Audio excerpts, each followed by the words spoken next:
NDTV Rajasthan देख रहे हैं आप और मैं हूं आपके साथ मनी शर्मा। खबरों की शुरुआत कर लेते हैं और बात कर लेते हैं प्रधानमंत्री नरेंद्र मोदी के पुष्कर के दौरे की, क्योंकि आज चुनावी शंखनाद करेंगे और सभा को संबोधित करेंगे पुष्कर में प्रधानमंत्री नरेंद्र मोदी। 5 दिन के अंतराल में पीएम का ये तीसरा राजस्थान का दौरा होगा। पीएम यहां भागीरथ चौधरी के समर्थन में करेंगे प्रचार। भागीरथ चौधरी अजमेर के मौजूदा सांसद हैं, जिन्हें किशनगढ़ विधानसभा से टिकट बीजेपी ने दिया था, लेकिन वो चुनाव हार गए थे। बावजूद बीजेपी ने उन्हें दूसरी बार अजमेर से चुनावी मैदान में उतारा है, जबकि कांग्रेस ने इस सीट पर बुजुर्ग जाट नेता रामचंद्र चौधरी को टिकट दिया है। पुष्कर में चुनावी सभा के पीछे बीजेपी का उद्देश्य है अजमेर संभाग की सभी लोकसभा सीटों को एक साथ साधना। ये पहली बार है कि जब कोई पीएम इस इलाके में रैली करेंगे। हालांकि चुनाव आयोग के दिशा निर्देशों के बाद प्रधानमंत्री नरेंद्र मोदी ब्रह्मा मंदिर या सरोवर में पूजा के लिए नहीं जाएंगे। आपको मैं ये भी बता दूं कि पिछली बार पीएम मोदी पुष्कर दौरे के दौरान मंदिर में जाकर पूजा अर्चना उन्होंने की थी। सुरक्षा एजेंसियों ने सभा स्थल, मेला ग्राउंड, हेलीपैड को सुरक्षा की दृष्टि से अपने कब्जे में ले लिया है। बीजेपी को मेला मैदान में लगभग 1 लाख लोगों के जमा होने की उम्मीद है। पीएम मोदी की रैली में सीएम भजनलाल, डिप्टी सीएम दिया कुमारी, डिप्टी सीएम प्रेमचंद बैरवा, प्रदेश अध्यक्ष सीपी जोशी समेत आला नेताओं के सभा में शिरकत करेंगे। पीएम मोदी की पुष्कर रैली के जरिए बीजेपी अजमेर संभाग की चारों लोकसभा सीटों अजमेर, भीलवाड़ा, टोंक और नागौर को साधने की कोशिश होगी। यशस्वी प्रधानमंत्री जी, लोकसभा चुनाव चल रहे हैं और यहाँ पे हमारे प्रत्याशी नागौर, अजमेर और आसपास के जो लोकसभाएं लगती है, उसकी पुष्कर के अंदर 6 तारीख को एक बड़ी भव्य जनसभा होगी। उसको माननीय प्रधानमंत्री जी संबोधित करेंगे। उसी की तैयारियों को लेकर आज हमारी बैठक आयोजित हुई। और इसी पर ज्यादा जानकारी लिए पवन इस वक्त मेरे साथ मौजूद हैं, उन्हीं के पास लिए चलते हैं और जरा पवन से हम जान लेते हैं कि अजमेर संभाग में आती हैं पवन 4 लोकसभा सीटें। अजमेर दौरे के जरिए प्रधानमंत्री नरेंद्र मोदी, एक कहावत है कि एक तीर से 4 निशाने साधते हुए नजर आएंगे।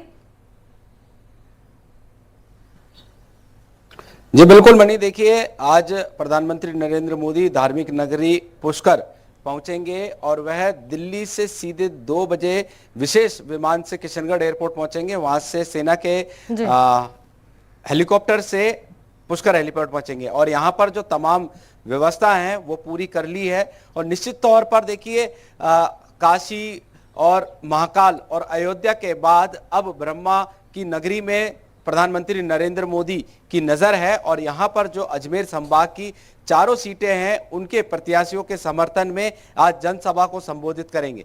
हालांकि यहां पर प्रधानमंत्री पुष्कर सरोवर नहीं, उसकी पूजा नहीं करेंगे, ब्रह्मा मंदिर भी नहीं जाएंगे और यहां पर जो जनसभा है उसमें करीब 1 लाख लोगों के आने की उम्मीद है। यहां पर व्यवस्था पूरी कर ली गई है। मेला मैदान में 3 बड़े पंडाल बनाए गए हैं और 25,000 से ज्यादा कुर्सियां लगाई गई है और जो मेला मैदान के चारों तरफ सीढ़ियां हैं वहां पर भी जो आम कार्यकर्ता हैं उनके बैठने की व्यवस्था की गई है। और तमाम जो नेता हैं, बात करें जैसा कि कल देर रात अचानक डिप्टी सीएम दिया कुमारी यहां पहुंची और उन्होंने भी व्यवस्थाओं का जायजा लिया। उनका भी साफ कहना है कि पूरे भारत में 400 प्लस बीजेपी की सीटें आएगी और राजस्थान में बीजेपी इस बार फिर से 25 की 25 सीटें जीतेगी। तो इन सभी बातों को लेकर आज प्रधानमंत्री नरेंद्र मोदी यहां से विजय शंखनाद करेंगे और अपनी जन सभा को संबोधित करेंगे और इस संबोधित जो प्रधानमंत्री का जो संबोधन है उसमें निश्चित तौर पर जो हिंदुत्व की बात है उसका यहां पर काफी ज्यादा जिक्र करेंगे और पूरा देश को प्रधानमंत्री नरेंद्र मोदी के इस संबोधन पर नजर रहेगी। जी मनी, निश्चित तौर पर, क्योंकि कल हमने देखा था पवन अटारिया जब चूरू के दौरे पर रहे प्रधानमंत्री नरेंद्र मोदी, तो किस तरीके से न केवल पार्टी की उपलब्धियां गिनाई है बल्कि यहाँ पर उन्होंने कांग्रेस पार्टी पर भी जमकर निशाना साधा है। तो इस बार क्या कुछ खास रहेगा उनके संबोधन में, ये तो महत्वपूर्ण रहेगा। लेकिन चुनौती क्या बीजेपी यहाँ पर मानकर चल रही है, क्योंकि भागीरथ चौधरी को टिकट देना, ये वही भागीरथ चौधरी हैं जिन्हें विधानसभा में किशनगढ़ सीट से उतारा गया था, लेकिन निराशा हाथ लगी थी पार्टी को। फिर से उन्हीं के नाम पर, उन्हीं पर दाव खेलना, कितनी चुनौती बीजेपी मानकर चल रही है, क्योंकि यहाँ पर कांग्रेस पार्टी ने चौधरी को ही मैदान में उतारा है। यानी चौधरी वर्सेस चौधरी का मुकाबला इस बार होने वाला है। जी बिल्कुल मनी, देखिए चौधरी वर्सेस चौधरी का तो मुकाबला होने वाला है, मगर जो बीजेपी है वो अपनी जीत के लिए आश्वस्त नजर आ रही है।